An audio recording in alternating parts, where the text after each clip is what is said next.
सूरत में एसआईआर ની કામગીરીથી બાંગ્લાદેશીઓમાં ફફડાટ। ઊન બંગાળી બસ્તીમાંથી બાંગ્લાદેશીઓ ગાયબ થઈ ગયા। બંગાળના 950 રજિસ્ટર વોટર હોવાની માહિતી છે।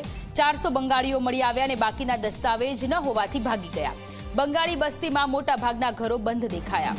એસઆઈઆર ની કામગીરી શરૂ થતા ભાગી ગયા હોવાનું અનુમાન। ભાગી ગયેલા બાંગ્લાદેશી અથવા પાકિસ્તાની પણ હોઈ શકે છે। કોર્પોરેટર દ્વારા નિવેદન આપવામાં આવ્યું છે। क्या कारण का जो लोग इधर रहते थे बांग्लादेश वाले या कोलकाता वाले वो लोग चले गए बंद करके इधर से। क्यों चले गए? अब कुछ तो बात होगी, जब सरकार ने बोला था ऐसा जाने के लिए, इसके लिए सब लोग चले गए। बस मेरी गली में 5-6 घर बंद है, वो इतना मालूम है बस। 5-6 महीना जो भी 4 महीना पहले वो लोग जो बांग्लादेश के थे वो कुछ चले गए। अब कुछ इधर बचे हुए हैं, कुछ काम पे आदमी गए हैं, कुछ आदमी ऐसे खाली घर है। बांग्लादेश के थे इसलिए चले गए सबका सब। यहाँ सरकार लागू किए थे इधर जो भी है सब आदमी अपने आप पे चले जाओ, तो वो लोग चले गए। सरकार इस पर लागू किया था ऑलरेडी कि जो देश के आप लोग जा सकते हो, तो इसलिए सब आदमी इधर से गए सर। અમુક આવા મોહલ્લાઓ છે, આવા વિસ્તારો છે, જેવો કે આ સોનારી પાસે આવેલો 517 નંબરનો બૂથ છે, જે બંગાળી મોહલ્લો કરીને ઓળખાતો હતો। ત્યાં 950 જેટલા આશરે વોટર હતા અને હાલ ફક્ત ને ફક્ત 400 વોટ ત્યાંની નોંધણી થઈ છે અને ઉપરના જે 550 વોટર છે એ વોટરો પોતાના મકાનને ટાળો મારીને જ્યારથી આ એસઆઈઆરની કામગીરી શરૂ થઈ ત્યારથી એ લોકો આપણા ઘરથી ક્યાં જતા રહ્યા છે એ કોઈ મળતા નથી। ખરેખર આવા જે મતદારો છે એ બાંગ્લાદેશના ઘૂસપેટીઓ હોઈ શકે છે, પાકિસ્તાનના ઘૂસપેટીઓ હોઈ શકે છે।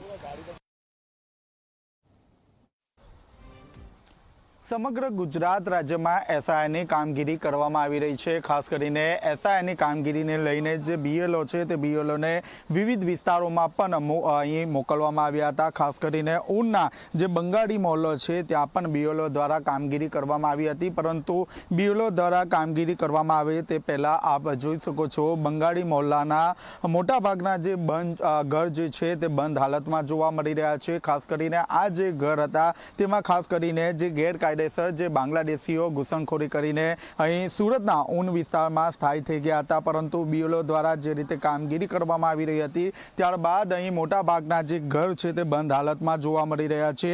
કલેક્ટર દ્વારા મતદાર યાદીની જે જાહેરાત કરવામાં આવી છે તે દરમિયાન 25 લાખ લોકોનો જે મતદારોનું જે મેપિંગ છે તે કરવામાં આવ્યું છે। આ મેપિંગ દરમિયાન 11 લાખ જેટલા જે મતદારો છે તેમનું મેપિંગ હજુ સુધી થયું નથી। કુલે 36,23,000 મતદારોને પ્રસિદ્ધ કરી મતદાર યાદીનો પણ સમાવેશ કરવામાં આવ્યો છે। હાલમાં જે રીતે બીએલઓ દ્વારા કામગીરી કરવામાં આવી હતી ત્યારબાદ આપ જોઈ શકો છો મોટાભાગના જે ઘર છે તે ઘરને અહીં તાળું મારવામાં આવી રહ્યું છે। ખાસ કરીને આ જે તમામ જે ઘરો છે તે ભાડા પર આપવામાં આવ્યા હતા, વર્ષોથી અહીં રહેતા હતા અને જે છૂટક મજૂરી જે છે તે અહીં કરવામાં આવતી હતી। છૂટક મજૂરી કર્યા બાદ ખાસ કરીને જે પોતાનું જે ગુજરાન છે તે ચલાવતા હતા, ગેરકાયદેસર રીતે અહીં રહેઠાણ કરતા હતા, પરંતુ જે રીતે એસઆઈઆરની કામગીરી કરવામાં આવી રહી છે ત્યારબાદ આપ જોઈ શકો છો જે ઘર છે તે ઘરને આ રીતે લોક મારી દેવામાં આવ્યું છે। એટલે કે ક્યાંક ને ક્યાંક જે બાંગ્લાદેશી છે તેમાં ડરનો માહોલ છવાઈ ગયો હતો। એસઆઈઆરની કામગીરી જે રીતે કરવામાં આવતી હતી ત્યારબાદ